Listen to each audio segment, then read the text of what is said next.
what's up, you guys? It's Matt.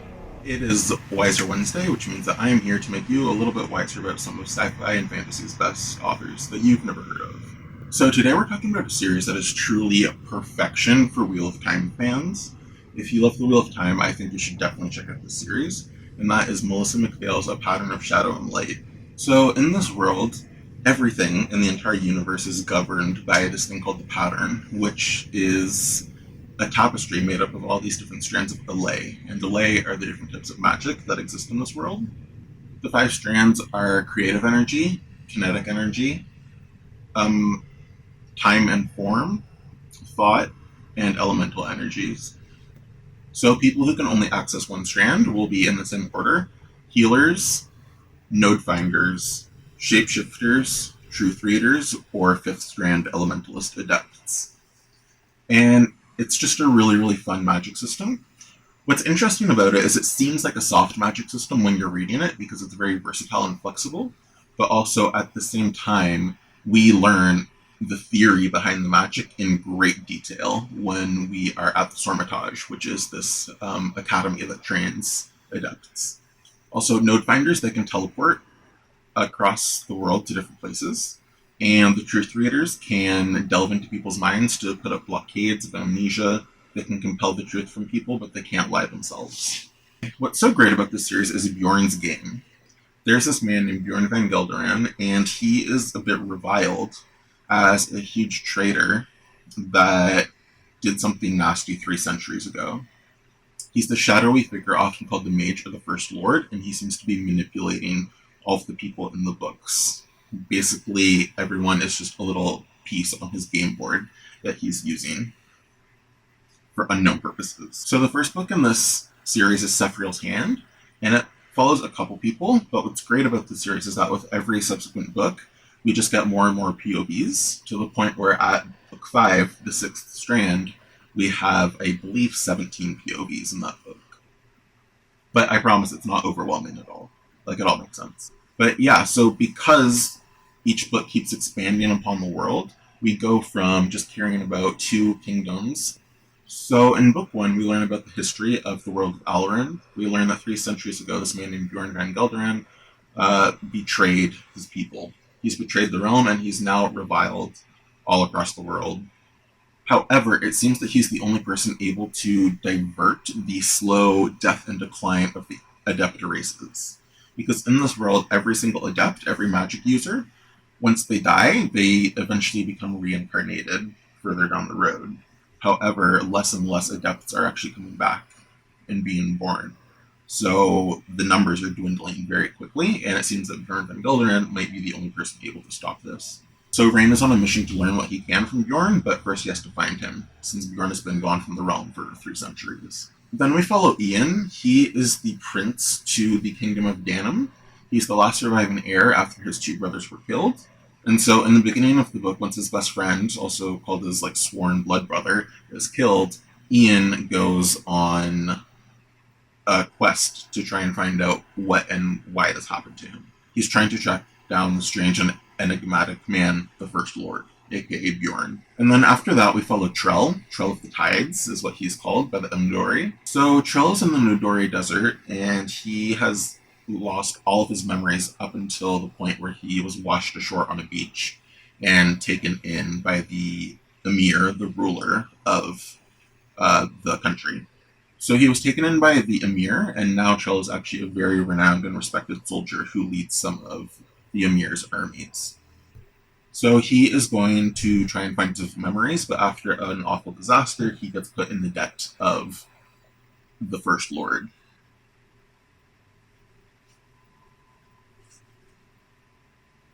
So the reason people love this series is because it expands in scope so much. In the first book, we're mainly just following the 2 kingdoms of Danum and Emnador, but from there on, we explore the entire continent, then we explore the other 2 continents to the side, and then eventually we leave Alrund for other realms, and then finally in book 5, we get access to the realms of Shadow, which have been cut off from the realms of Light for millennia.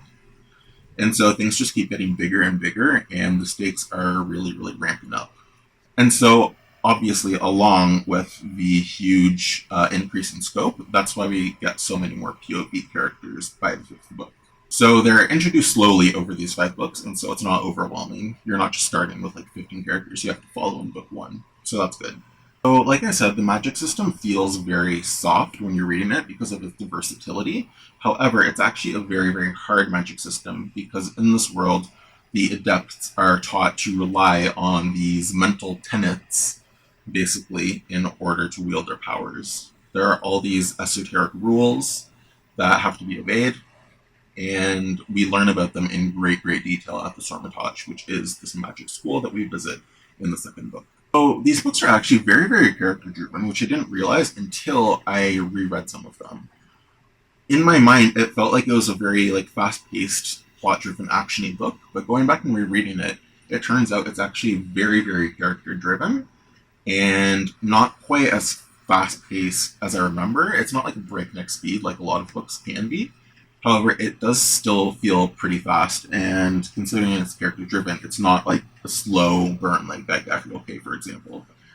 These are books that, despite their huge size of like 700 pages, I think you can just burn through because they're very, very engaging, and you'll just be hooked on the story, wanting to know what happens next. Melissa McPhail does a really stellar job in terms of her characters. I feel like it must be very, very hard to juggle 17 POVs by your fifth book, and she's actually acknowledged that in a blog post. So I think that she's doing a pretty great job. And so the reason that I think people should read this is for the magic system, which is fantastic, for the world, which just keeps expanding and expanding, for the twists. We get many a twists, and they're actually very, very shocking. They're not really things that you see coming for the most part. And then you should also read it for the kind of like almost nostalgic feel, because despite being a very modern book, it does kind of have some classic roots. And so it does feel a bit like The Wheel of Time to me in terms of the pattern and whatnot. The pattern governs absolutely everything in this world, like the Fionaver tapestry as well. And so I think that having read The Wheel of Time, you'll just be so used to hearing about the pattern that you will really, really like Melissa McPhail's Pattern of Shadow and Light. The series has very, very great battle and action scenes. We follow some Fifth Strand adepts. I'm not going to spoil who they are, but they are the elementalists, and they are just constantly like weaving these patterns in their head and flinging them at each other to create whatever cause they've envisioned. And it's just super, super interesting seeing the way that these mages fight each other. It's really awesome, and I think it would be incredibly hard to visualize in terms of like making a movie out of it.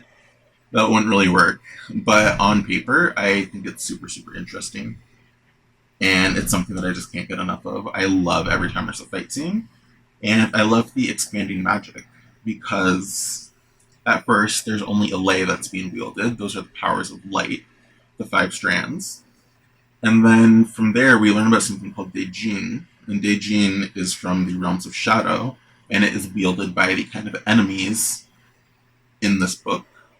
And then we also learn about this character Tanur, who has this very interesting ability, and we learn about him in book 5, and that's why the book is called The Sixth Strand. One thing that I will note is that the book does have a lot of very difficult and long words. For example, there's the Melora Nazgul, and these are the kind of villains of the story. Melora Nazgul are massive, massive, massive dragons that live in space and devour stars. That's what they do. They're there to unmake the universe. They're a bit like entropy in a way. That's just kind of who they are at their core, is entropy. So they are trying to unmake stars from the outside. However, when they come to the realm of Alarin, they decide that they want to kind of work on this from the inside of the realm.